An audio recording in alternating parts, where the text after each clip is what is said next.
Bonjour à toutes et à tous, bienvenue au CNRA Pitch numéro 16 sur la restauration collective. Et la question qu'on va se poser aujourd'hui, c'est et si la résilience alimentaire commençait par l'approvisionnement? Donc, comme vous pouvez le voir, on va passer 1 heure et demie ensemble. Donc, je vais vous présenter tout d'abord le CNRA et par la suite, je laisserai la parole à Florent Moulis, qui est notre expert, membre du CNRA, travaillant chez Sodexo, qui présentera la restauration collective. Et comme on fait à chaque CNRA Pitch, nous aurons des pitchers qui nous pitcheront leurs solutions. Donc aujourd'hui, nous aurons Cap Veggie, Max Havelaar, Les Insatiables, Ma Cantine Locale, Make Sense et Rezane. Donc pour commencer, le CNRA. Donc le CNRA est une association qui provient d'une initiative citoyenne. Notre objectif, c'est de fédérer les acteurs du public, du privé et les associations engagées pour accélérer la résilience alimentaire. On est sur 3 piliers: relier, influencer et outiller. Relier parce que nous mettons en relation euh, à travers notre réseau, qu'il soit interne ou externe. On, on outille parce qu'on a différents outils. Donc on a le baromètre. Nous avons également créé le guide de bonnes pratiques avec l'AFNOR. Nous organisons tous les 2 ans le Trophée pour la résilience alimentaire, donc qui sera lancé au Salon de l'Agriculture 2026. Son objectif, c'est de valoriser les, euh, les initiatives sur la résilience alimentaire, les bonnes pratiques sur la résilience alimentaire, sur 4 thématiques. Et on a également une formation qui peut vous être attribuée, qui est faite par le CNRA sur la résilience alimentaire, et elle peut également vous accompagner sur tout ce qui est plans territoriaux. Et grâce à ces outils, on peut influencer. Donc, comment nous influençons? On organise les journées parlementaires également tous les 2 ans. On intervient lors de conférences, des interventions aussi dans des événements privés et aussi à travers ces CNRA Pitch. Donc, les CNRA Pitch, on choisit une thématique de la résilience alimentaire qui sont dans notre guide créé par l'AFNOR. Et pendant 20 minutes, on a un expert, donc membre du CNRA, qui pose les bases du sujet. Et ensuite, on a des pitchers qui vont apporter des solutions, puisque au CNRA, on est là aussi pour vous apporter des solutions et vous accompagner. Avant de laisser la parole à notre expert, on va quand même parler de la résilience. Qu'est-ce que la résilience alimentaire? Donc, la résilience alimentaire, c'est nourrir la population de façon adaptée, durable et accessible à tous, en tenant compte des crises et changements climatiques. Eh bien, écoutez, maintenant, je vais laisser place à... Non, petit rappel avant. Donc, je vous ai expliqué qu'est-ce que le CNRA Pitch, qui sont les intervenants. Nous allons enregistrer les échanges. Un replay sera disponible ainsi qu'une présentation. Et vous aurez également sur la présentation tous les coordonnées des contacts. Et donc, on vous demande pendant cette heure et demie de couper vos micros, s'il vous plaît, pour qu'il n'y ait pas d'interférence, de la bienveillance. N'hésitez pas à poser des questions parce qu'on est dans un lieu d'échange. Donc, après chaque intervention, vous aurez un moment pour poser des questions. Vous levez la main et on vous donnera la parole, ou sinon, vous la posez dans le chat si vous avez des questions pendant l'intervention. De bien respecter la thématique et de bien respecter le timing. Merci à tous et maintenant je vais laisser la parole à Florian Moulis qui est responsable chez Sodexo. Bonjour à tous, j'espère que vous m'entendez bien. Florent Moulis, du coup, je suis directeur des achats régionaux et approvisionnement dans le groupe Sodexo. Alors, donc, d'abord, je vais vous présenter un petit peu la restauration collective en quelques chiffres. Voilà. Donc, la restauration collective en France, c'est environ un repas sur deux qui est pris en dehors du domicile. C'est environ 3,7 milliards de repas qui sont servis aujourd'hui tous les ans, selon le Gira Food Service, une étude, dont un tiers en scolaire.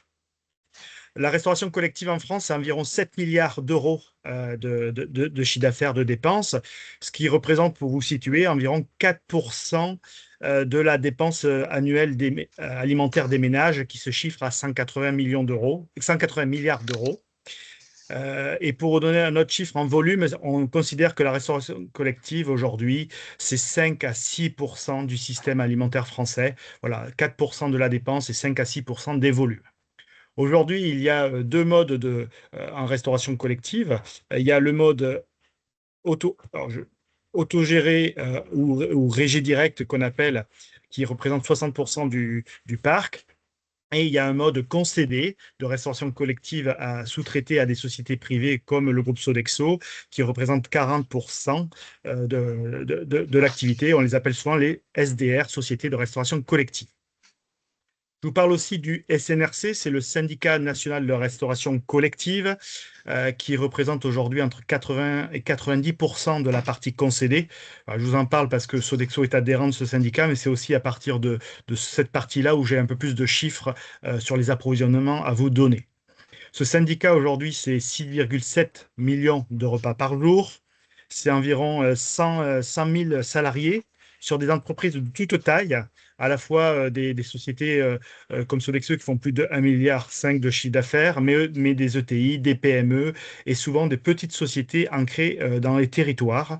Et c'est plus de 650 nutritionnistes. 75% de l'activité est dans le secteur public, c'est-à-dire l'enseignement, le social, la santé, l'administration, les prisons. Et en lien avec notre thème du jour, j'ai émis quelques enjeux de la restauration collective. Le premier, on ne pouvait pas ne pas le citer, c'est Egalim et climat et résilience. Donc, Egalim qui depuis est applicable dans une grosse partie de notre secteur d'activité depuis 2022, Egalim qui demande 50% de produits durables, dont 20% de bio. Selon une étude de AMF, c'est 10 à 30% d'augmentation de prix en fonction des communes. Et une deuxième loi qui s'est additionnée, qui est climat et résilience, applicable depuis 2024, qui demande 60% de produits durables dans les viandes et les poissons. Un deuxième enjeu chez nous, c'est le local. Alors le local, aujourd'hui, c'est une très forte attente notamment des collectivités territoriales qui, selon certaines études, est même au-dessus des Galim, notamment dans l'esprit des parents d'élèves et notamment dans les zones rurales. Mais aujourd'hui, on constate que le local n'étant pas dans les Galim, il y a une certaine concurrence de temps en temps dans les marchés entre le local et les Galim et avec des collectivités qui vont tirer plus sur l'un ou sur l'autre en fonction de leurs aspirations.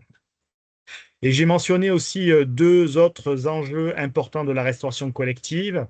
Le premier, c'est le gaspillage alimentaire, qui est quand même un point très, très travaillé depuis plusieurs années. C'est un point crucial, notamment dans l'approvisionnement. Et aussi le sujet de la nutrition, puisqu'aujourd'hui, je vous disais qu'on a 650 Y a pizza, ils sont très très bons. El arrepentimiento là, en tout cas. C'est alors, fini. Il part à... donc 650 nutritionnistes sur le SNRC. Donc la nutrition, que ce soit dans les marchés de la santé ou de l'EHPAD, ou aussi dans l'éducation alimentaire en éducation.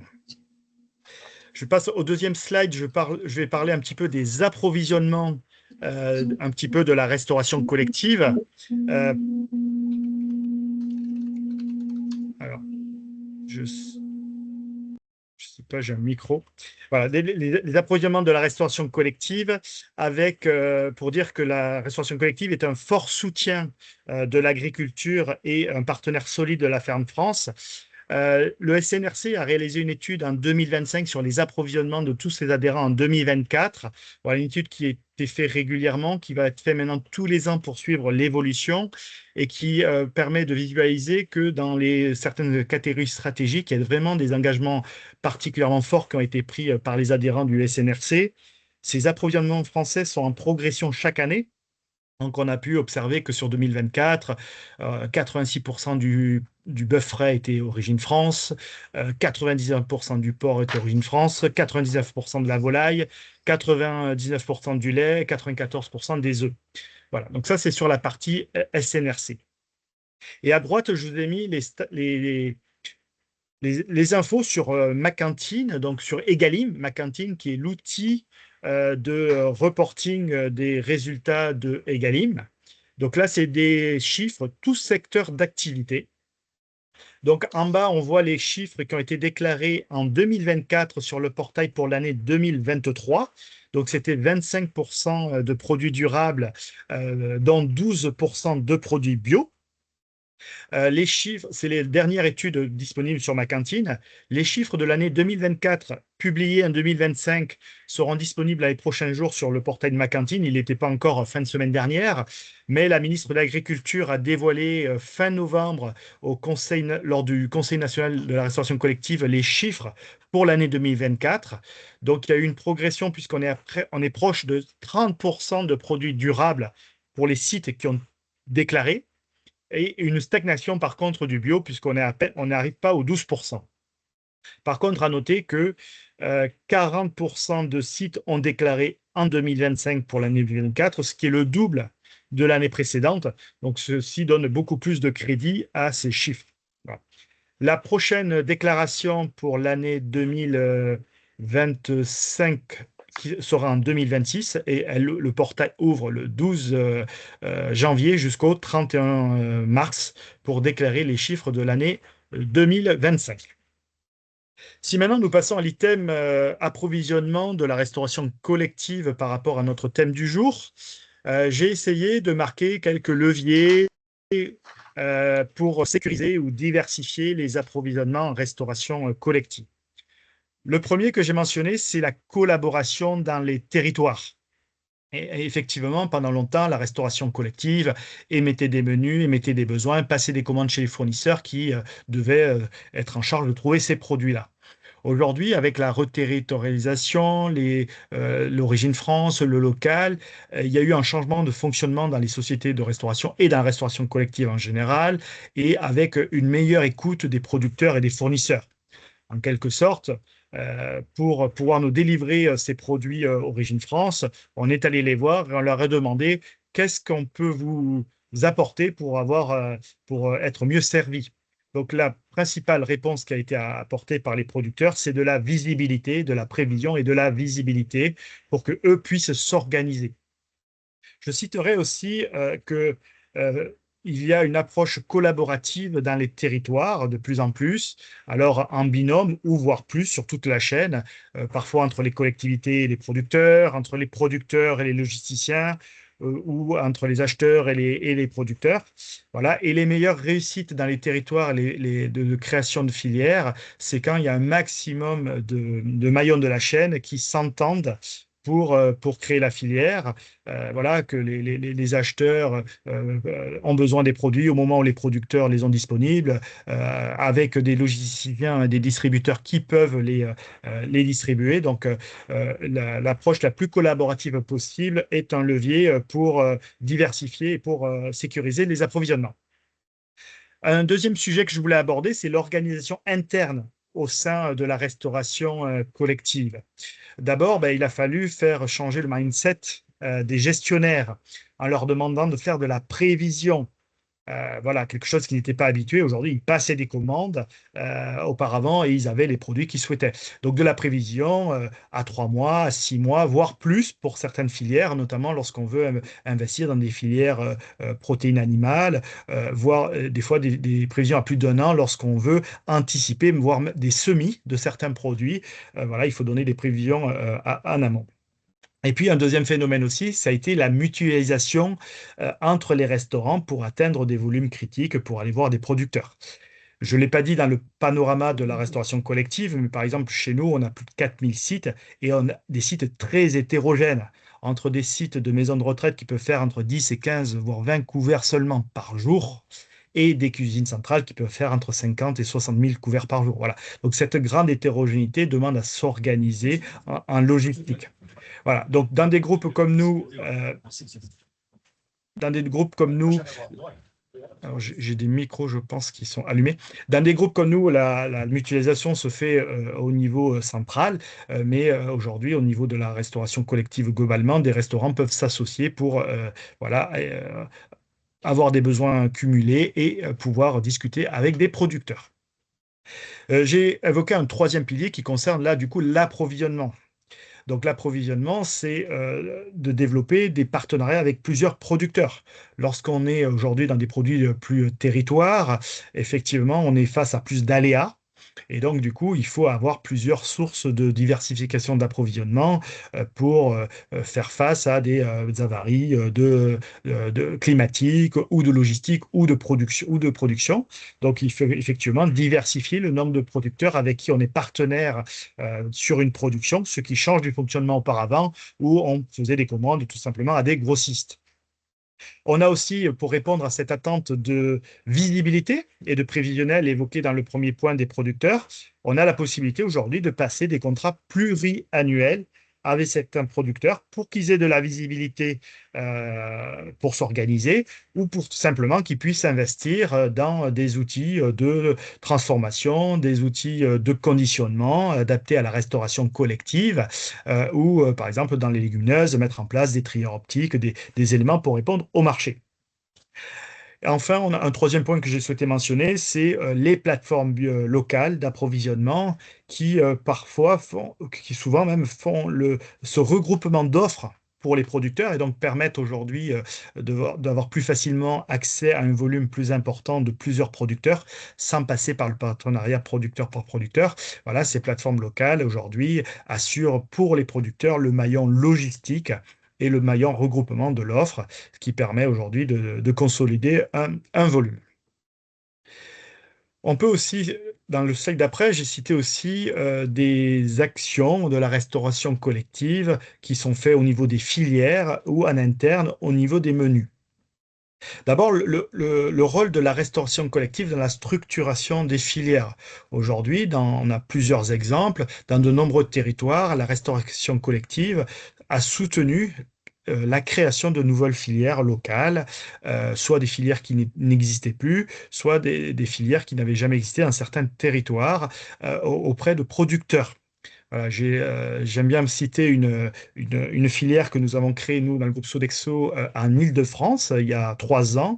On a créé un couscous bio Île-de-France, local, à partir de blé dur Île-de-France.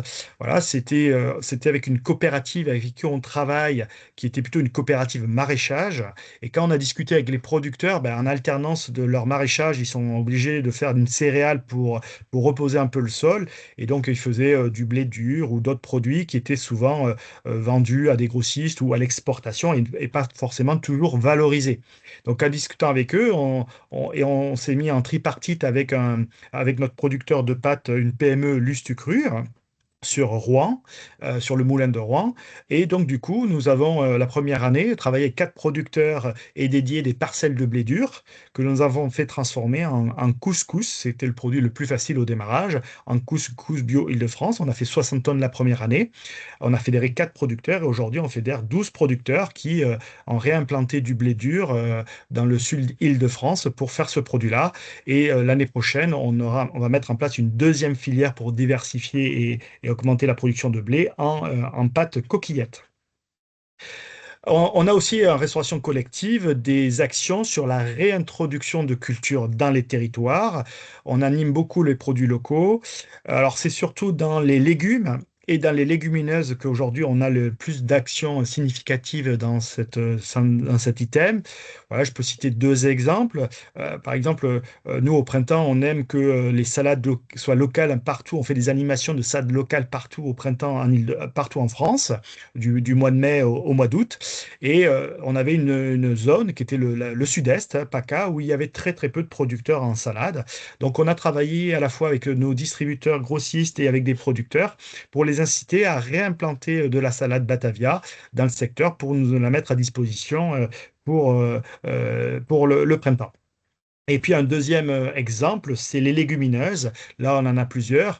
Dès 2019, on a réimplanté avec une vingtaine de producteurs dans la plaine de Versailles, des lentilles et puis maintenant des pois chiches Île-de-France, dans des endroits où il n'y avait que de la grande culture. On multiplie ces opérations dans le territoire avec un objectif aujourd'hui, à terme, très prochainement, de pouvoir avoir que des légumineuses origine France et arrêter l'importation, notamment de lentilles qui viennent souvent d'Amérique du Nord. Et enfin, une troisième action qu'on a dans la structuration des filières, c'est de l'établissement.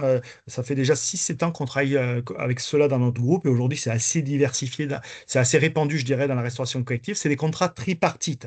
Les contrats tripartites entre des distributeurs grossistes et des producteurs. Principalement aujourd'hui, c'est là que ça a démarré dans les fruits et légumes. Mais aujourd'hui, on en fait dans d'autres filières. On en a fait bien sûr dans le blé pour le couscous. On en fait aujourd'hui aussi dans les produits laitiers. Mais c'est d'abord dans les fruits et légumes où ceci a démarré. Donc pourquoi tripartite? Parce que aujourd'hui, je voulais quand même parler d'un maillon important dans notre chaîne d'approvisionnement qui est les grossistes distributeurs. Et je crois que le prochain CNRA est sur la partie logistique. Voilà, compte tenu de la taille de nos restaurants, aujourd'hui, bah, le direct producteur, à part des cuisines centrales, n'est pas toujours possible. Et donc, on a besoin d'un maillon qui coordonne cette partie dernier kilomètre, hein, donc les grossistes de proximité. Et donc souvent, on s'associe avec eux pour donner de la visibilité aux producteurs sur des produits et contracter un tripartite. Un autre item que je voulais aborder, c'est les initiatives matières premières. Lorsqu'aujourd'hui on réduit effectivement le spectre d'approvisionnement, on doit faire face à des producteurs qui ont de la matière première à écouler. Donc je donne deux exemples. Bah, un qui est évident, c'est dans les filières animales, hein, que ce soit volaille ou plus principalement dans le bovin. Aujourd'hui, historiquement, la restauration collective avait l'habitude de consommer beaucoup de bourguignons et des avances de bœuf. Voilà. Et donc aujourd'hui, pour travailler en local ou en régional, ben, lorsqu'on va voir des producteurs, ben, eux, quand ils ont des animaux à écouler, c'est une vache entière, et ben, il y a tous les morceaux au même moment. Donc là-dessus, des cahiers des charges ont été mis en place en restauration collective, en partenariat avec Interbev, pour pouvoir travailler ce qu'on appelle des animaux à l'équilibre, donc sous différentes fonctions, sous différents cahiers des charges en fonction du secteur d'activité qu'on est. Mais on a deux exemples principaux. Le premier, c'est une association entre différents secteurs d'activité. Par exemple, le scolaire va utiliser les bourguignons et l'entreprise va utiliser les pièces à griller ou d'autres formules qui sont en place dans des secteurs uniquement scolaires, où ça va être dans la variété des produits, en disant que le scolaire va faire une alternance de bourguignons et de pièces à rôtir. Un deuxième sujet, c'est sur la gestion des calibres. Là-dedans, c'est plutôt dans les fruits et légumes frais. L'idée, là, c'est de prendre toute la production des producteurs et de prendre tous les calibres, ce que font ça faire aussi les grossistes, c'est-à-dire, ben, grâce à notre portefeuille en restauration collective de consommateurs, on peut utiliser, par exemple, les grosses pommes pour la restauration d'entreprise et les plus petites pour la restauration scolaire, voire même utiliser les produits qui sont hors calibre, qui sont moches, pour faire soit des purées, soit des compotes. Aujourd'hui, on a pas mal de développement de compotes maison à partir de tamis, que ce soit dans les cuisines centrales ou autres, pour utiliser toute la production des producteurs. Voilà. Et un dernier point que je voulais mentionner, c'est que parfois la restauration collective accompagne les producteurs ou participe, hein, met sa pierre à l'édifice, soit dans des solutions de stockage. Voilà, de stockage de produits, notamment dans les fruits et légumes, parce qu'une grosse partie de la production est en juin, juillet, août, et c'est une période où la restauration collective a une baisse d'activité, notamment à l'absence du scolaire. Donc, dans des solutions de stockage ou des unités de transformation locale, que ce soit des légumeries, ou que ce soit des fois des outils de surgélation, justement, pour lorsque il y a des produits en pleine saison, ils puissent être surgelés pour être utilisés tout au long de l'année en restauration. Et enfin, le dernier item que je voulais traiter, c'est les menus. Les menus, donc ça, c'est plutôt une action interne à la restauration collective. C'est comment on adapte les menus pour favoriser ces produits Origine France ou ces produits territoriaux. Le premier qui paraît évident aujourd'hui et qui est très démocratisé, c'est de revenir et favoriser la saisonnalité. Voilà, revenir à la saisonnalité pour utiliser les produits lorsqu'ils sont disponibles dans les territoires. Le deuxième, c'est intégrer la disponibilité. C'est-à-dire qu'avant, on faisait un menu, puis ensuite, on commandait des produits. Aujourd'hui, pour faire un menu cohérent, c'est de regarder ce qui existe, alors en saisonnalité, mais aussi en volume et en quantité dans les territoires, et du coup, de faire l'inverse et de composer les menus à partir des produits qui sont disponibles en quantité. Une autre action qui a été mise en place aussi, c'est de réduire la dépendance à des produits sensibles, notamment les protéines animales, donc diversifier les menus pour ne pas être dépendant de certaines filières qui sont soit moins disponibles, soit en difficulté, soit pas présentes sur les territoires. Et enfin, un dernier point que je voulais aussi évoquer, où la restauration collective a beaucoup progressé, mais c'est encore parfois un maillon faible, notamment dans nos sociétés chez nous, c'est la valorisation des produits aux consommateurs. Voilà, notamment dans les SDR, où on a un contact avec des clients plutôt, et on a pendant longtemps négligé le consommateur, on a beaucoup focalisé sur le client, et du coup, aujourd'hui, on s'attache à travailler sur la valorisation des produits, des initiatives auprès du consommateur lorsqu'il passe dans le self, le client final en fait, pour qu'il voit ben, les initiatives qui sont mises en place et qu'il ait aussi du coup dans le linéaire un impact sur le choix qu'il peut faire lorsqu'il est en menu, lorsqu'il a le choix dans les restaurants d'entreprise. Voilà ce que je voulais dire. Je pense, Anaïs, que j'ai réussi à respecter, j'avais pas mis le chrono, le timing hein, en 20 minutes, d'essayer de faire un panorama un petit peu de la restauration collective. Timing parfait, Florent. Vraiment.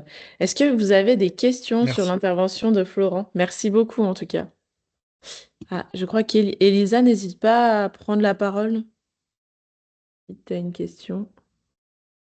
Parce que je vois qu'il y a des questions dans le chat. Ah, bon, bah, je vais lire la question. Elisa, dans ce travail global sur vos appros, notamment pour la réintroduction de culture ou la structuration de filières, plus globalement, avec quel intermédiaire travaillez-vous principalement? Des interpros tels évoqués ou des coopératives, des transformateurs, instituts techniques? Et est-ce que vous travaillez plutôt au travers d'opportunités locales associées aux établissements ou est-ce que vous avez des démarches plus systématiques sur l'ensemble de vos appros?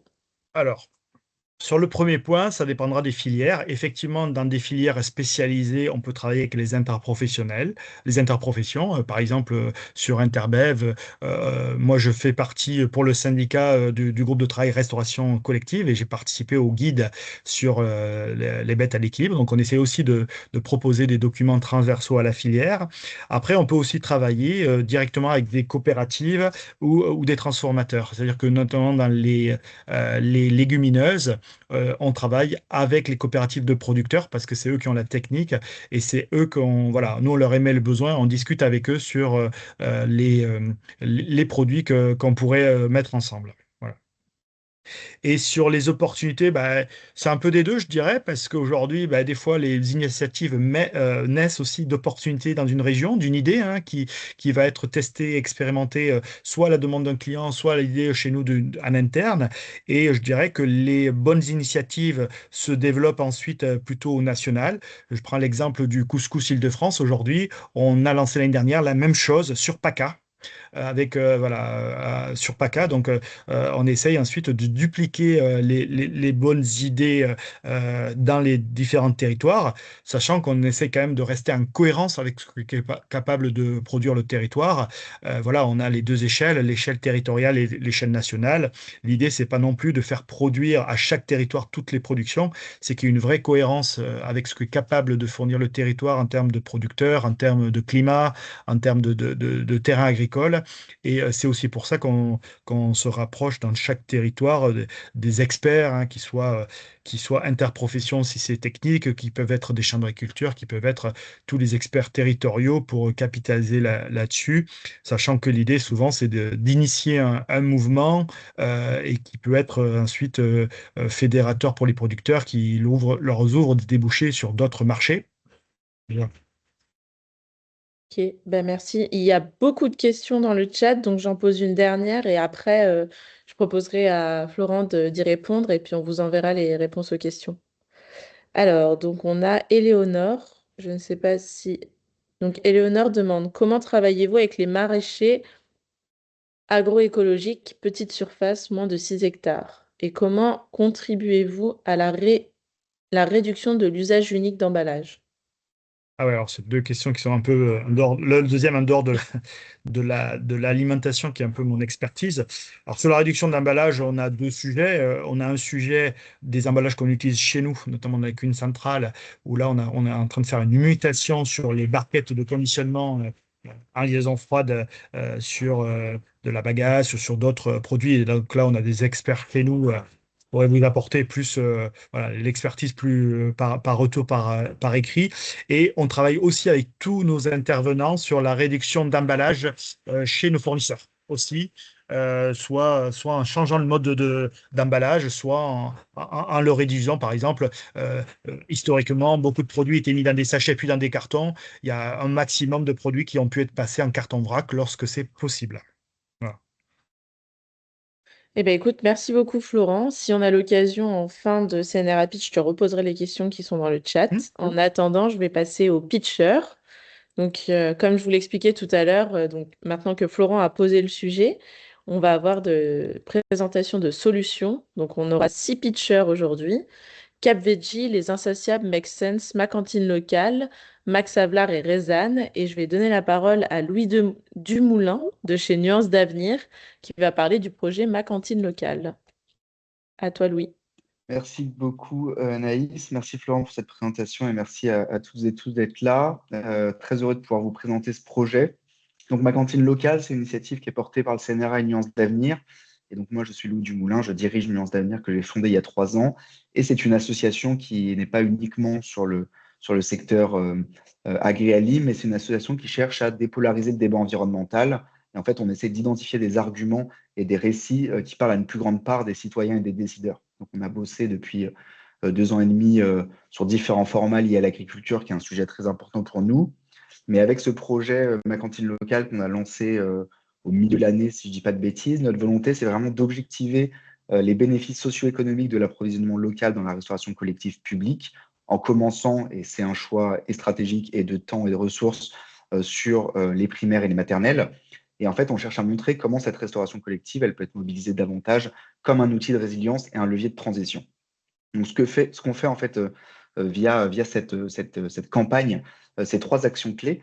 La première, c'est une étude d'impact socio-économique avec Vertigolab, donc qui est un cabinet d'études spécialisé sur ces sujets-là, pour vraiment objectiver les bénéfices de l'approvisionnement local dans la restauration collective publique. Donc, vraiment se focaliser sur des arguments économiques, éducatifs et sociaux. Et ça, cette étude, elle sera disponible en avril 2026. Et j'espère, on fera des différentes sessions de restitution et n'hésitez pas à me contacter a posteriori si ça vous intéresse d'y participer. Donc, cette première étude qui est en train d'être faite et qui va vraiment permettre d'apporter des données froides, si je puis dire ça ainsi, sur le sujet. Et en parallèle de ça, on crée une coalition d'acteurs représentatifs de la chaîne de valeur pour réfléchir collectivement à tous les sujets qui sont autour du local dans la restauration collective publique. Donc, ça passe par évidemment la définition du local, puisqu'il n'y en a pas d'uniformisé et qu'il faut qu'on se mette d'accord d'un point de vue et méthodologique et aussi un petit peu moral et critique sur ce que ça veut dire le local aujourd'hui. On a eu un gros chantier sur tous les freins et les leviers que la restauration collective et ses acteurs ont identifiés pour faire plus de local dans les cantines. On a une réflexion sur le plaidoyer éventuellement qu'on pourrait déployer, les changements réglementaires qui sont imaginés, sur la communication autour de ce sujet. Donc voilà, on anime un certain nombre d'événements qui sont dématérialisés pour l'instant, mais qui se traduiront dans l'année par des événements physiques, où on fait réfléchir tous ces acteurs-là. Donc ça va de syndicats agricoles, interprofessions, des personnes qui sont là aujourd'hui, qui participent aussi, notamment dans les entreprises de restauration collective, des chefs, des parents d'élèves, des élus. Donc, on essaie vraiment d'avoir tous les maillons de la chaîne pour se demander collectivement comment on peut avancer sur ce sujet. Il y a beaucoup de choses qui existent déjà, il y a beaucoup d'expérimentations assez locales qui existent aussi. Le but, c'est pas de tout réinventer, de tout refaire, mais plutôt de se poser la question du passage à l'échelle et surtout s'interroger sur les bénéfices que ça pourrait apporter d'un point de vue de résilience et de durabilité sur le long terme. Une fois qu'on aura cette étude d'impact, et une fois qu'on aura toutes les ressources créées par cette coalition, l'idée, c'est vraiment en 2026 de lancer une campagne de mobilisation un petit peu plus globale pour créer du débat, engager la discussion autour des bénéfices du local et réussir un petit peu à mettre le sujet à l'agenda pour en tout cas réfléchir collectivement à ce que ça pourrait dire de valoriser le local. Pardon. À travers ces actions, on souhaite vraiment développer un argumentaire, un ensemble de ressources pour montrer que le local, c'est aussi plus de revenus pour le territoire, pour la chaîne de valeur, et également, c'est notre hypothèse, une possibilité de se projeter plus durablement dans la transition et de mieux appliquer Egalim. On ne dit pas, et je mets ça, il y a un peu l'éléphant dans la pièce, je ne dis pas que le local est en soi vertueux d'un point de vue environnemental, ce n'est pas le sujet de notre projet, même si parfois c'est le cas. mais que si on arrive à favoriser le local et à mobiliser des arguments économiques, ça peut être un levier pour avancer sur le sujet et encourager des pratiques plus vertueuses sur le long terme. C'est vraiment prendre ce pas de côté et au lieu d'avancer avec un argument qui est purement environnemental, se dire, il y a un certain nombre d'études qui montrent que, par exemple, les agriculteurs, les producteurs sont en attente de revenus plus long terme, plus stables pour pouvoir avancer sur cette transition. Le pari qu'on fait, c'est qu'en donnant plus de place au local dans la restauration collective publique, on permet aussi de se projeter plus durablement quand on est producteur et plus largement sur toute la chaîne de valeur. Je finis, je n'ai pas trop regardé le temps, mais je dois être à peu près dans le timing. Je finis par vous dire qu'en ce moment, on a publié un questionnaire afin de lister et de qualifier les freins et les leviers pour le local dans la restauration collective publique. Vous avez le QR code qui est sur cette slide. On le fait passer au plus de personnes possibles, d'organisations, d'agents de restauration collective qui peuvent être concernés par ces questions-là. Donc, n'hésitez pas ou à remplir ou à le partager si vous pensez que vous avez dans vos réseaux des personnes, des organisations qui auraient un intérêt à lister aussi un petit peu leurs problèmes et leurs idées sur ce sujet-là. Et je finis en vous disant que c'est un travail de longue haleine en continu. La coalition a pour aussi objectif de grandir dans le temps. Donc, on est toujours à la recherche de bonne volonté et de nouvelles organisations pour la rejoindre et pour nous aider dans cette réflexion. Donc, n'hésitez pas à nous contacter si vous pensez avoir une pierre à l'édifice à apporter sur cette question-là. Merci beaucoup pour votre attention et n'hésitez pas si vous avez des questions. Merci beaucoup, Louis. Eh ben, écoute, figure-toi qu'il y a des questions dans le chat. Donc, Martin te demande sur quel territoire travaillez-vous? Urbain, périurbain, rural ou sur toute la France? Alors, c'était une des questions qui a occupé mes nuits une bonne partie des dernières semaines, parce qu'en effet, je vous l'ai dit au début, la définition du local, c'est quelque chose de complexe, il n'y en a pas d'uniformisé. On a eu des exemples très locaux où on se sourçait à 15 km des cantines, d'autres où c'était 200, je crois que l'ADEME c'est 150 ou 200, je ne sais plus. Ce qu'on a fait comme choix, et c'est un choix assumé, mais qui répond aussi à une logique méthodologique pour Vertigolab, c'est de prendre la région administrative comme périmètre pour commencer, parce que ça permet pour eux d'avoir de la donnée et de pouvoir en fait objectiver les données qu'ils vont pouvoir récolter. Donc on s'est focalisé sur la région administrative, sur les régions administratives en France métropolitaine. On est conscient qu'il y a aussi tous les territoires d'outre-mer qu'il faudrait traiter, mais pour l'instant, vu aussi la force de travail interne qu'on a et les besoins de faire les choses dans l'ordre, on se focalise d'abord sur la France métropolitaine. Donc, ce que fait le cabinet d'études, c'est choisir une région type en fonction d'un certain nombre de critères qui sont définis et faire une analyse sur cette région. D'ailleurs, ce sera les Pays de la Loire pour ne rien vous spoiler. Et à partir de cette analyse régionale, ils ont une méthodologie en fait d'extrapolation qui va permettre de donner aussi des chiffres un petit peu plus à l'échelle nationale. Par contre, on est tous d'accord ici autour de la table que l'agriculture et la restauration collective est quelque chose qui doit être étudié à une échelle qui ne peut pas être nationale uniquement. Donc, on est bien conscient que ce découpage est très intéressant et très important dans la suite des travaux. En ce qui concerne plutôt les territoires, pour revenir vraiment sur la question, donc plutôt, si je reprends périurbain, rural, urbain, on va essayer, enfin Vertigo va essayer dans son travail de faire un petit peu des zooms sur ces différentes échelles pour apporter aussi un petit peu plus de granularité, un petit peu plus de granularité dans les analyses à ces échelles-là, qui bien sûr ont une influence énorme sur ce qu'on peut ou pas sourcer au niveau local. Là. Merci beaucoup, Louis. Eh ben, écoutez, si vous avez d'autres questions, n'hésitez pas à les poser dans le chat. Eh ben, si tu veux répondre, Louis, tu as deux autres questions dans le Ouais, chat où on y je les répondra vois. après. Alors, merci Sophie pour Et, la question sur les financements. attends, Oui, Louis, juste, est-ce que tu oui, pourrais répondre à la fin ou sur le chat? Parce que là, il faut qu'on enchaîne je réponds sur le chat, pas de avec souci. Rezan. Merci beaucoup. Ça marche. Eh ben, Merci. Merci beaucoup. Et ben, je passe la parole à Anthony pour présenter Rezan. Bonjour à toutes et à tous. Du coup, on parle approvisionnement. Il faut qu'on parle d'un sujet quand même assez central, notamment dans les chaînes les plus courtes, qui est la transformation alimentaire au cœur des territoires. Rezan est une entreprise créée il y a 5 ans par André Bonnard, un éleveur laitier dans la Loire, pour répondre à ce besoin et pas uniquement à ce besoin. Vous m'entendez mal? On t'entend un peu de loin. Si tu peux parler Ok, juste un peu plus je me fort, s'il te rapproche du plaît. micro. Très bien. Je disais donc que l'idée était de proposer à la fois une réponse à l'amont récolte et à l'aval, à la fois les distributeurs et les collectivités. Si on parle un petit peu de l'amont agricole, transformer sur les territoires, ça permet de créer de la valeur, qui permet notamment de créer à la fois de l'emploi et de pérenniser les fermes, puisqu'elles peuvent tenir plus longtemps et être viables économiquement parlant sur le long terme. Et le modèle créé par André il y a 5 ans, c'est d'essaimer un petit peu des outils de transformation alimentaire au plus proche des bassins de production et de consommation. Donc, au plus proche des bassins de production, ça veut dire qu'actuellement, sur la filière laitière, on installe les outils directement sur nos fermes partenaires pour que chacun et chacune de nos agricultrices et agriculteurs partenaires puissent transformer le lait en produits laitiers.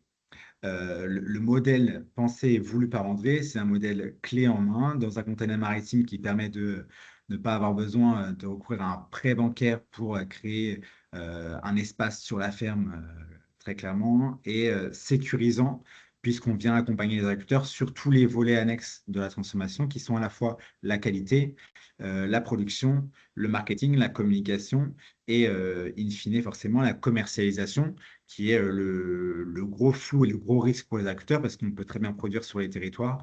Si on ne vend pas derrière, on a un problème de rentabilité que vous comprendrez très vite. Et du coup, nous, on se charge de racheter une grande partie des volumes, environ 80%, pour garantir aux agriculteurs chaque mois un retour sur investissement et donc une rémunération pour payer toutes les charges, l'emploi créé sur la ferme et faire de la marge pour pérenniser la ferme. Donc, d'un point de vue très pratico-pratique sur la filière laitière, on vient transformer sur nos 11 fermes partenaires sur toute la France leur lait en produits laitiers fabriqués à la ferme, locaux et équitables, sous la marque J'achète fermé que vous voyez juste à droite, qui répond bien entendu à la loi Egalim, notamment sur les critères de label de commerce équitable, euh, pour, euh, pour toute la restauration collective. Et comme je le disais, ça fait 5 ans qu'on opère sur la filière laitière en conventionnel. On est en train d'installer notre premier agriculteur biologique pour également dupliquer notre modèle sur la filière biologique. Il y a 5 ans, la filière laitière bio allait plutôt très très bien, donc avait moins une demande de transformation. Malheureusement, le cours a relativement changé et du coup, les acteurs bio sont en demande de transformation et on pourra les accompagner sur ce volet-là. Et on est aussi en train de dupliquer le modèle sur d'autres filières, notamment la filière oléagineuse et légumineuse, parce que le maillon de transformation sur d'autres filières est tout aussi viable pour les agriculteurs et tout aussi nécessaire pour les collectivités qui sont en recherche. Florent l'a dit tout à l'heure, hein, sur les légumineuses, on a un approvisionnement qui est quand même très peu local, malheureusement, à l'échelon national. Et il faut qu'on favorise ça à la fois pour que les agriculteurs puissent s'engager sur une diversification pardon, de filières et pour qu'on puisse répondre à une offre locale sur ce genre de produits. Et donc, si vous êtes intéressé pour en savoir plus sur nos produits, si vous connaissez des acteurs intéressés par notre modèle, ou si vous êtes une collectivité et vous souhaitez qu'on discute transformation et ou offre de produits locaux, n'hésitez pas à échanger avec nous. Merci beaucoup, Anthony. Écoutez, est-ce que vous avez des questions pour Rezan, Anthony, et ce format de transformation alimentaire à la ferme? N'hésitez pas à prendre la parole. Ah, il y a Lola. Lola, je t'en prie, prends la parole. Bonjour, merci beaucoup pour la présentation. Vous indiquiez que vous aviez pour ambition de dupliquer le modèle sur les filières légumineuses.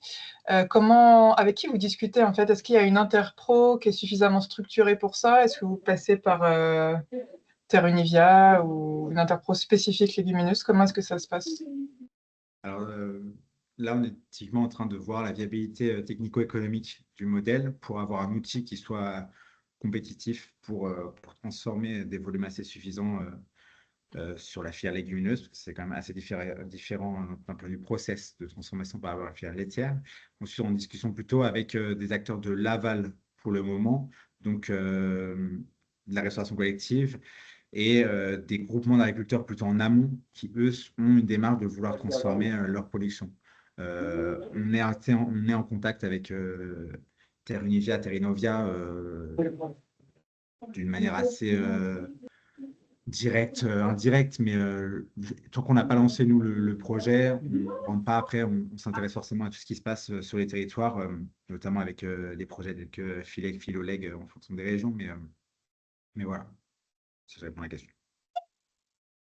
Merci beaucoup. Merci Anthony. Eh ben, écoute, tu as deux questions dans le chat. Première question de Lilian. Combien de structures accompagnez-vous actuellement? Et j'en profite pour poser la deuxième de Fanny. Sur quelle zone géographique intervenez-vous?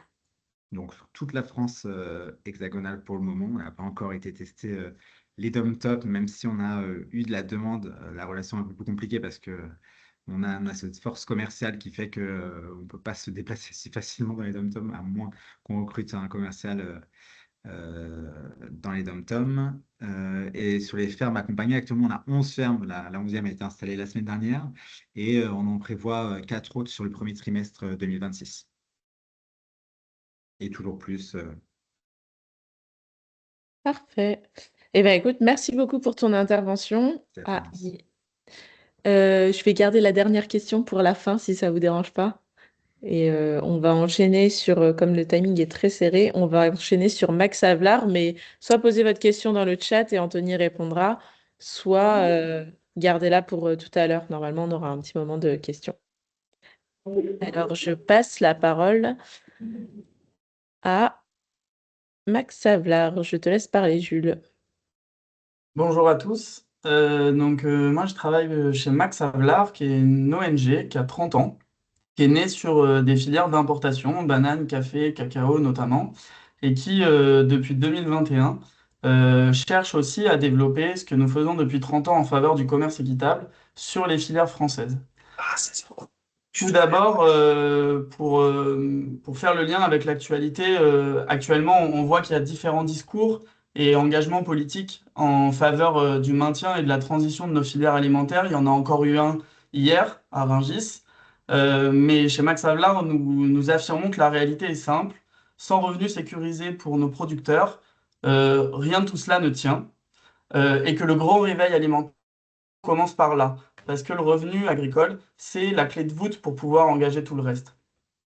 Chez Max Havelaar, nous, notre travail, c'est justement de sécuriser le revenu des agriculteurs. Et pour cela, ça passe notamment par quelque chose que l'on gère chez nous depuis 30 ans, qui est un label de commerce équitable, qui a la particularité d'être géré par une ONG, c'est-à-dire un tiers extérieur qui vient de la société civile et qui définit les règles.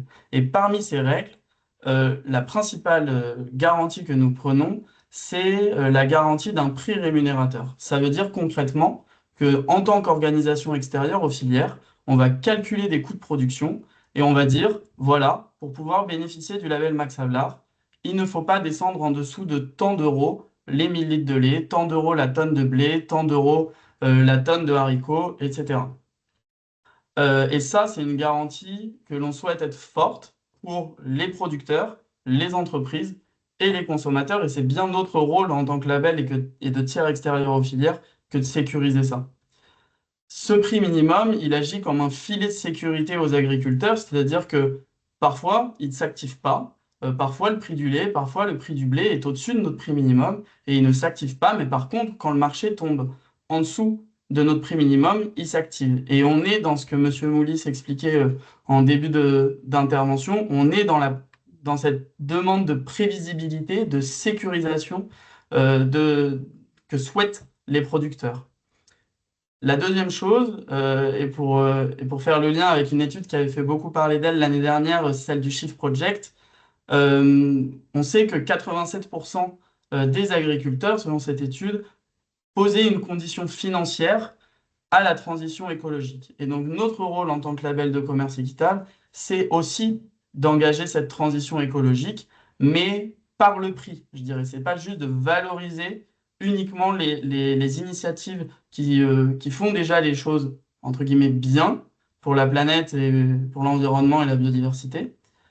C'est bien d'engager cette transition par le prix. Donc concrètement, dans nos cahiers des charges, on va avoir des critères qui sont progressifs au fur et à mesure de la certification. On ne va pas demander la même chose à un agriculteur en année 0, 1, 3, 6, etc. de la certification. Donc depuis 4 ans, sur les filières françaises, plusieurs entreprises sont engagées dans la certification Max Havelaar, à la fois sur le lait, sur les céréales, les oléagineux, les légumineuses, et bientôt également sur la filière viande.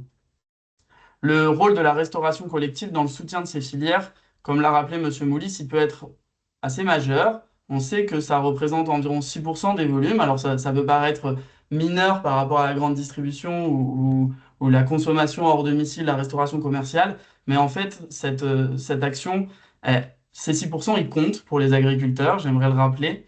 Et en plus, il a une forte dimension symbolique et d'engagement des filières.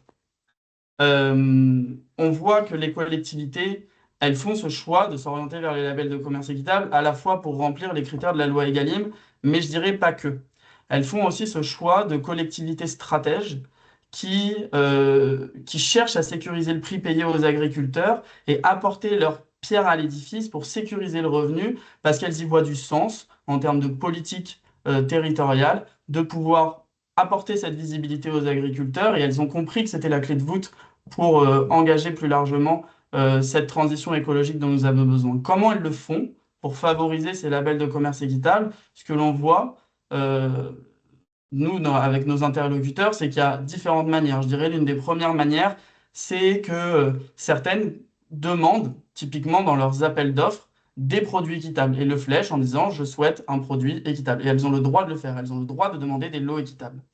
Les deuxièmes, c'est celles qui cherchent à favoriser, en termes de pondération, sans te demander spécifiquement des produits équitables, elles cherchent à favoriser les produits équitables en disant si vous avez des produits équitables, vous avez des points en plus, ou certaines le disent même, si vous êtes au-dessus du prix minimum indiqué par Max Havelaar, vous avez des points en plus, et toutes demandent, quand elles avancent là-dedans, des justificatifs de prix payés aux producteurs.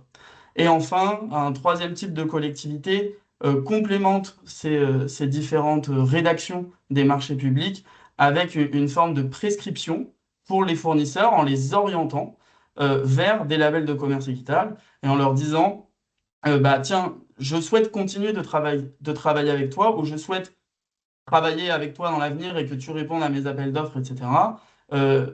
Va voir ces différents labels qui peuvent te permettre de rentrer dans Egalim et de sécuriser ton revenu. Et donc là, on est vraiment sur ce rôle de collectivité que je disais stratège, qui ne sont pas juste preneurs de produits, mais qui orientent leurs fournisseurs vers des filières plus sécurisées.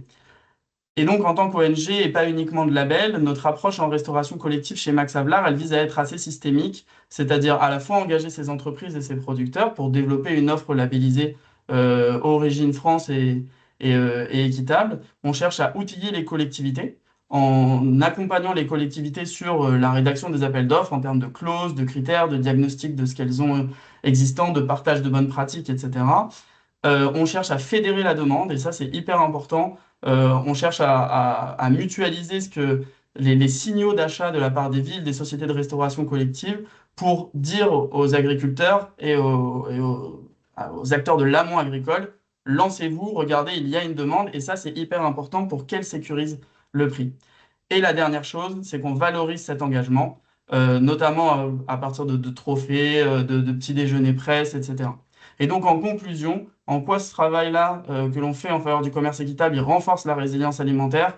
Je dirais que c'est que la résilience alimentaire, elle ne se décrète pas, elle se finance. Et ça commence par le prix payé aux agriculteurs et la sécurisation des revenus. Euh, voilà. Merci beaucoup, Jules. Est-ce que vous avez des questions sur l'intervention de Jules? Alors, il n'y a pas de questions dans le chat. Peut-être que tu en auras tout à l'heure. Je vous propose de continuer. Et puis, sauf s'il y a des personnes qui ont des questions, n'hésitez pas à prendre la parole. Et si vous n'avez... Ah, s'il y a Sophie, Oui, Sophie, je vous laisse bonjour. poser votre question. Bonjour. Merci. Oui, je suis Sophie d'AgroSolutions. On était voisins au Salon des Maires avec ta collègue Jeanne, Jules. Merci pour la présentation. Ma question, c'est est-ce que les prix minimums, est-ce que vous avez une genre de base de données qui est partagée, qui est publique? Est-ce qu'on peut les trouver facilement? Oui, je vais les mettre dans le chat. Nos prix minimums, ils sont sur notre site internet. C'est un engagement qu'on prend qui est essentiel selon nous d'avoir cette transparence sur les prix minimums. C'est pas En fait, c'est pas une négociation entre nous et une entreprise ou nous et les producteurs, c'est vraiment un prix minimum qui a vocation à être utilisé aussi par d'autres. Et donc, on calcule, par exemple, sur la filière laitière, on a une cartographie de la France basée euh, en partie sur le travail effectué par l'interprofession laitière avec certains ajustements. Je rentre pas dans le détail là. Mais donc, on a 4 prix sur le lait, par exemple. Un conventionnel zone de plaine, un conventionnel zone de montagne, bio zone de plaine, bio zone de montagne. Sur le blé, on en a deux. Un, parce qu'on n'a pas encore cartographié la France. On en a un en région Poitou-Charentes et un en région Bourgogne. Sur les lentilles, idem, un région Poitou-Charentes, un région Bourgogne. Haricots, juste région Bourgogne. Donc on a comme ça différents prix. Aujourd'hui, il y en a 13 des prix qui ont été Ok, calculés.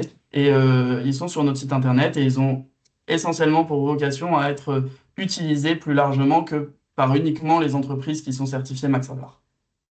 merci beaucoup. Merci beaucoup, Jules. Donc maintenant, je vais passer la parole à Lola de chez Make Sense. Bonjour à tous et à toutes et merci beaucoup pour l'accueil. Du coup, aujourd'hui, je vais vous parler d'une initiative collective portée par Make Sense et d'autres acteurs. Nous, Make Sense, on est une association loi 1901, on existe depuis 14 ans et on accompagne et accélère des projets en lien avec les enjeux sociaux et environnementaux. Un de nos sujets phares, c'est la transition agricole et alimentaire. Et dans ce cadre, on a créé un collectif qui s'appelle Le Champ des Cantines, qui permet d'accélérer la transition de la restauration collective à tous les niveaux, que ce soit la partie approvisionnement jusqu'à la partie menu, évolution du matériel de la cuisine. Mais déjà, pourquoi cette initiative? Nous, ce qu'on a pu se rendre compte, notamment, c'est qu'il y a une partie des secteurs qui sont à la traîne sur l'atteinte des objectifs de loi Egalim. Alors, c'est un petit peu plus avancé sur, par exemple, le scolaire, mais sur le médico-social, sur lequel on lance des premières expérimentations, on a un gaspillage alimentaire qui est bien supérieur au reste des cantines. On a un ratio Egalim à 5%, alors qu'on devrait plutôt viser du 50%. Et on a aussi un impact très fort sur les personnes accueillies. Aujourd'hui, la dénutrition dans des établissements médico-sociaux pour les personnes âgées, elle est autour de 30 à 40% versus 5% si ces personnes sont à domicile. Donc en fait, on a à la fois un sujet de santé assez urgent et puis un sujet plus environnemental. Euh, et du coup, nous, ce qu'on s'est rendu compte, parce qu'on travaille avec des EHPAD depuis de nombreuses années, c'est qu'il y a un gros enjeu d'accompagnement, donc méthode, de ne pas savoir par où commencer, comment justement trouver les producteurs au niveau local avec lesquels travailler, comment faire évoluer sa cuisine, sa cantine, etc. Et donc du coup, on a créé un collectif d'acteurs qui vont chacun avoir des spécialités sur cette transition de la restauration collective.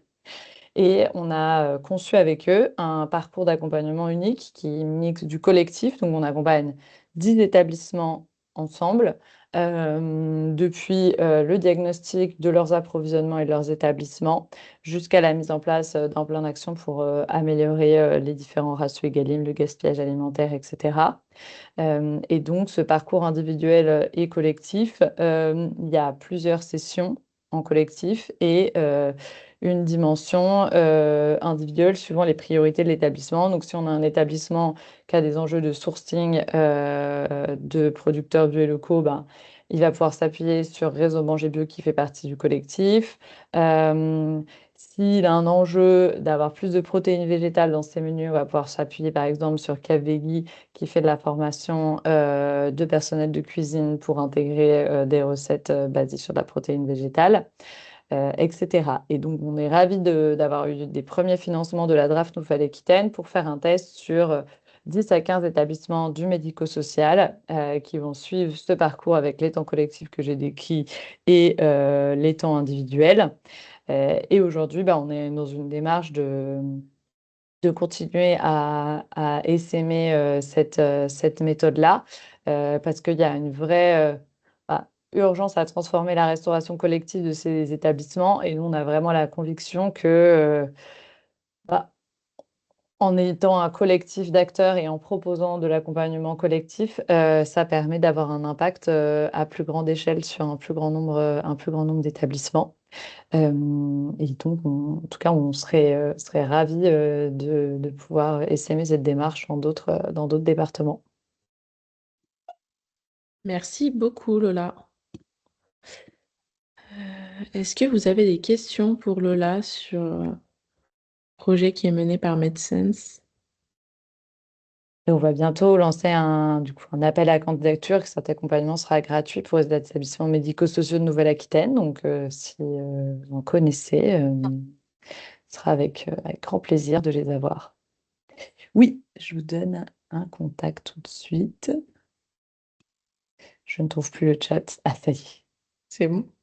Eh bien, écoute, on merci est tout beaucoup, bon. Lola. Et si vous avez d'autres questions, vous aurez l'occasion de lui poser tout à l'heure. On va continuer les pitchs. Donc maintenant, je vais donner la parole aux insatiables. Donc Stéphanie, je te laisse prendre la parole. Ah, ça ne va pas tourner. Merci Anaïs et bonjour à tous. Ravie de pouvoir effectivement vous présenter très rapidement les Insatiables et puis surtout une initiative qu'on porte et qui s'adresse aux chefs de restauration collective qui est notre concours Le Bon en Avant. Donc peut-être très rapidement avant, donc nous les Insatiables, nous sommes une association du groupe SOS et nous intervenons sur des sujets d'alimentation avec l'enjeu de transmettre en fait les outils et pour que chacun puisse en fait s'alimenter, se nourrir en fonction de sa santé, de là où il habite, etc. Et on travaille effectivement donc avec des experts qui vont animer tout un tas d'ateliers, de cycles d'action pour pouvoir transmettre justement les savoir-faire à nos bénéficiaires. Donc, outre une grosse activité de l'association qui consiste en des ateliers de prévention, nous intervenons aussi auprès des acteurs de la restauration collective. Alors, comment? De plusieurs manières. D'une part, au travers d'une offre de formation. On va accompagner ces professionnels de la restauration collective au travers d'audits thématiques, des audits par exemple, même des audits anti-gaspi pour un certain nombre d'établissements, et puis ça donne lieu derrière souvent à des besoins de formation. Et derrière, on a aussi un catalogue de formation spécifiques sur ces sujets, vraiment d'alimentation, et je dirais même plus spécifiquement d'alimentation autour des enjeux de transition écologique. On a une autre action, et c'est celle qui va faire l'objet de ma petite présentation aujourd'hui, c'est celle de valoriser les chefs de restauration collective. Et donc, on a mis en place depuis maintenant 10 ans un concours que peut-être certains d'entre vous connaissent, qui s'appelle Le Bon en Avant. Donc, c'est tout simplement un concours national de cuisine qui s'adresse uniquement aux chefs de restauration collective. Donc, c'est vrai que, comme le mentionnait Florent plus tôt, la restauration collective, elle a un certain nombre d'enjeux au regard de la loi Egalim, au regard de l'utilisation de produits locaux, au regard du gaspillage alimentaire, ou aussi surtout des enjeux de nutrition des bénéficiaires. Et donc ce concours, il a vraiment l'objectif de montrer en quoi ces chefs de restauration collective sont engagés sur ces enjeux et peuvent y répondre.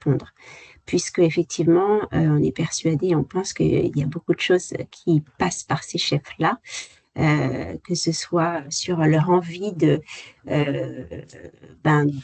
faire bien, de bien nourrir leurs bénéficiaires, leurs convives. Et donc, le concours, il va vraiment faire la lumière, mettre les projecteurs sur ces chefs de restauration collective et les inviter à valoriser leurs pratiques. Donc, c'est vraiment donc un chef qui leur est un concours qui leur est dédié, et on va donc en fait ouvrir les inscriptions, les candidatures à tous ces chefs en restauration médico-sociale et en restauration scolaire. ça va être un concours ouvert dans tous les départements, hein, au niveau national. Et puis, on va faire une sélection régionale. L'enjeu étant justement de donner la chance à ces chefs de restauration collective de valoriser leurs pratiques et de mettre en avant aussi les spécificités de leur terroir, de leur territoire. Donc, on va avoir des binômes, un chef de restauration médico-sociale et un chef de restauration scolaire qui vont être, qui vont former un binôme. Et donc, on va avoir 12 binômes représentant les 12 régions françaises qui vont pouvoir concourir et mettre en avant voilà, leur savoir-faire et leur région. On va leur demander de s'associer à un agriculteur ou un producteur local et puis ensuite de venir défendre en fait leur menu lors d'une finale qui aura lieu au mois de juin 2026. Voilà. Donc, du coup, c'est vrai que ce concours, il est pour nous hyper important parce que justement, il valorise et il donne envie aussi à d'autres de pratiquer ce métier de restauration, de chef de restauration collective qui n'est pas forcément toujours valorisé à sa juste valeur. Et donc, du coup, je vous ai mis un petit QR code. N'hésitez pas, si vous représentez des collectivités, si vous avez des établissements médico-sociaux, scolaires et que vous voulez justement inciter vos chefs à montrer ce qu'ils font, ce qu'ils savent faire et à parler de leur métier. C'est vraiment un concours qui leur est destiné. Il a lieu tous les 2 ans et on a la chance qu'il ait lieu l'année prochaine. Les préinscriptions sont ouvertes. Vous avez tout sur le site du concours et puis les inscriptions vont démarrer au mois de janvier. Voilà, avec cette année un petit focus sur les légumineuses. Donc, comme quoi on est vraiment sur les enjeux aussi de la restauration actuelle. Merci beaucoup, Stéphanie. Et oui, en effet, beaucoup de légumineuses ce matin. Est-ce que vous avez des questions pour Stéphanie? N'hésitez pas à prendre la parole si vous en avez. Dans le chat, je n'en vois pas pour le moment. N'hésitez pas, vous avez mes coordonnées et puis beaucoup d'infos sur le site. Et puis, on espère surtout beaucoup de candidatures voilà, pour montrer ce qui se fait partout de bon. Eh ben, merci beaucoup, Stéphanie. Et oui, en effet, n'hésitez pas à partager le concours, le bon en avant. Je vais laisser la parole maintenant à Laure de chez CapVeggie, dernière pitcheuse, et après, on aura une session de questions. Eh ben, bonjour à tous et à toutes. Merci Anaïs pour l'organisation de ce webinaire. Je ne sais pas si tu veux mettre ta slide, du coup, ouais, génial. Du coup, moi, je suis Laure Murdoch, je suis la fondatrice de CapVeggie. Je ne sais pas si vous m'entendez bien. Ouais. J'ai l'impression que ça va. On t'entend mieux comme ça. Ok, Garde le eh ben, micro. Ouais. très bien. Et nous, qu'est-ce qu'on fait à CapVeggie? On fait de la formation en cuisine végétarienne, flexitarienne et végétale. On fait aussi de la création de recettes. On a accompagné, par exemple, Sodexo ou beaucoup de collectivités territoriales sur la création de nouvelles recettes végétariennes. Et puis, on fait du conseil, et notamment, je vous en parlerai plus en avant, mais en 2026, on lance la première plateforme web collaborative de partage et d'échange de recettes entre professionnels de la restauration collective. Du coup, c'est notre grand projet qui sortira au 2e semestre 2026. Pourquoi c'est intéressant qu'on soit là aujourd'hui pour parler des approvisionnements? Parce que finalement, on n'a pas d'appro, nous, on ne fait pas de produits, mais on voit en fait que aujourd'hui, on a un impact énorme sur les collectivités ou les clients qu'on accompagne parce qu'ils ont du coup plus d'idées de comment valoriser notamment le terroir végétal en France, et notamment on parlait des légumineuses, nous c'est aussi notre dada les légumineuses. Et donc j'étais récemment chez une grande cuisine centrale d'Île-de-France qui me disait bah oui, suite à votre intervention, du coup, on commande beaucoup plus de légumineuses chez la Coop Bio d'Île-de-France, puisque on a plus de recettes à base de haricots rouges, à base de lentilles, etc., qui plaisent aux enfants. Et donc, du coup, ça nous permet de nous. Ces recettes, elles ne sont pas très onéreuses et ça nous permet du coup de réinvestir sur la qualité et d'aller chercher plus de denrées végétales de qualité sur le territoire. Donc, on voit qu'en effet, c'est tout un chaînon qui a besoin de se mettre en place et qui a vraiment besoin d'avoir des bonnes recettes et des professionnels qui soient embarqués dans la démarche pour ensuite aller chercher des bons produits et structurer des filières et donner des débouchés à des agriculteurs, à des transformateurs qui soient plus durables et plus bio. D'où nous, dans nos formations, l'essentiel des recettes sont bien sûr le fait maison, et on a aussi des engagements sur l'approvisionnement en bio et en durable, puisque dans beaucoup de situations, quand on va du coup sur des collectivités, on se déplace sur toute la France, on nous demande d'apporter des denrées, et ça nous permet du coup de faire des liens, notamment on a accompagné les Pyrénées-Orientales récemment, et ils nous ont mis en lien avec les producteurs et la COP locale qui leur faisait l'approvisionnement, ce qui permet pour nous d'amener des denrées de qualité en formation. Donc, c'est aussi important d'être exigeant, j'ai envie de dire, parce que c'était une exigence des Pyrénées-Orientales, de donner ça à nous en tant que prestataires, de nous dire, bah voilà, on a un partenaire local. C'est aujourd'hui quelque chose qu'on valorise aussi auprès de nos autres clients qui n'ont pas forcément ce réflexe-là ou qui n'ont pas forcément mis autant de liens en place. Et je pense qu'il y a vraiment aujourd'hui besoin d'inspiration sur qui est-ce qui a fait quoi et qu'est-ce qui est bien fait. Et notamment, l'exemple des Pyrénées-Orientales aujourd'hui nous sert énormément pour les chefs dans toute la restauration collective. On a aussi travaillé, par exemple, avec la région Grand Est et la région Occitanie à faire émerger des recettes avec des produits locaux, des produits un peu phares des régions, pour se dire bah, comment on valorise aussi ces produits-là avec d'autres, en les déclinant, comment on décline le comté, la myrtille, comment on décline ces produits-là qui parfois ne sont pas assez utilisés en restauration collective ou ne sont pas mis en vedette dans les plats. Et aujourd'hui, on accompagne par exemple aussi la ville de Paris sur l'édition de catalogue de recettes végétariennes. D'ailleurs, si vous tapez catalogue recettes végétariennes ville de Paris, vous allez tomber sur un catalogue qui est à disposition de 40 recettes végétariennes qui ont été co-construites avec l'ensemble des chefs de la restauration collective parisienne, où ils ont apporté leurs meilleures recettes végétariennes et qu'on a complété avec des recettes un peu inédites. Et on l'a vu, en fait, ces recettes permettre en effet de mettre plus de pois chiches, plus de lentilles, plus de haricots, etc. dans les assiettes. Donc, on a vraiment besoin à la fois d'avoir des producteurs qui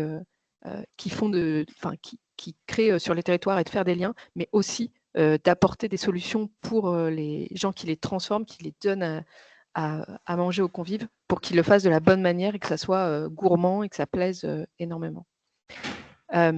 Et enfin, du coup, je vous le disais, en 2026, on lance une plateforme collaborative. Pour vous donner un ordre d'idée, on voudrait à terme que ce soit l'équivalent d'un marmiton pro et durable pour la restauration collective. Aujourd'hui, ça manque énormément.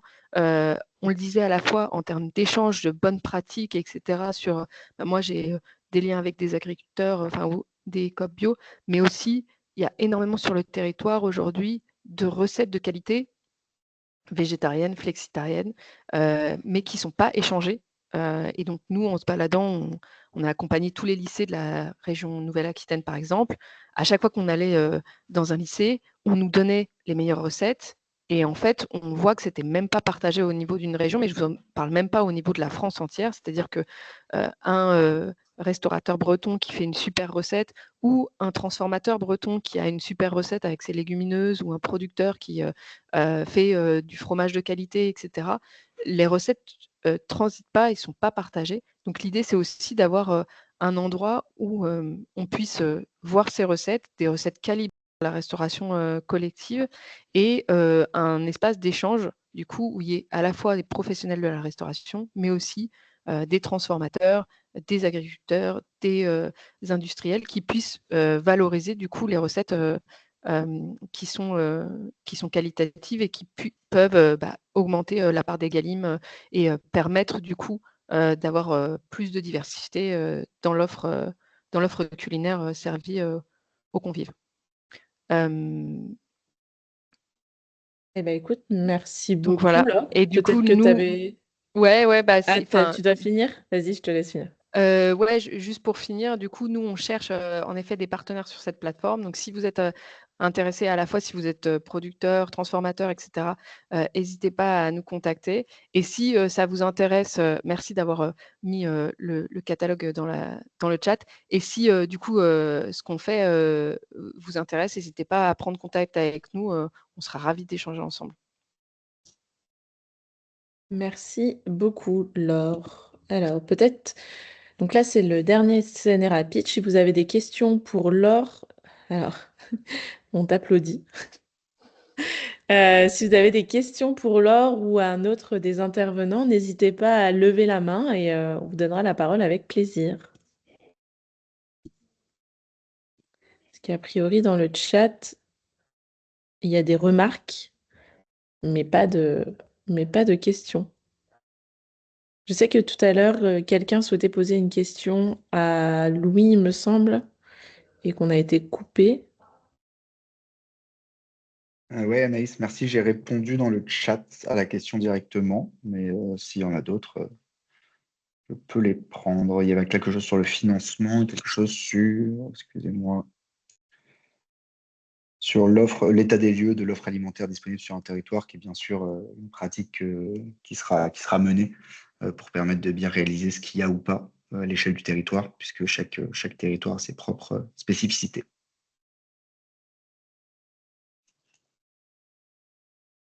Bon, bah écoutez, si vous n'avez pas de questions, je vois pas de questions pour Laure, pas de questions pour les autres intervenants. Il nous reste 10 minutes, mais si vous n'avez pas de questions, bah, on va clôturer ce CNR rapide. Je ne sais pas si les intervenants, vous avez des remarques ou des petites interventions ou des choses à ajouter. Bah écoutez, parfait. On va vous libérer 10 minutes plus tôt. Juste vous dire que le CNRA sera présent au Salon de l'Agriculture. Donc, on est plutôt sur les fêtes de fin d'année actuellement, mais on anticipe quand même. Donc, on sera présent du samedi 21 au jeudi 26. Il va y avoir des événements sur certains stands de nos adhérents.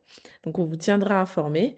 Et comme l'indiquait Florent tout à l'heure, le prochain CNRA Pitch aura lieu le 10 mars et ce sera sur la logistique.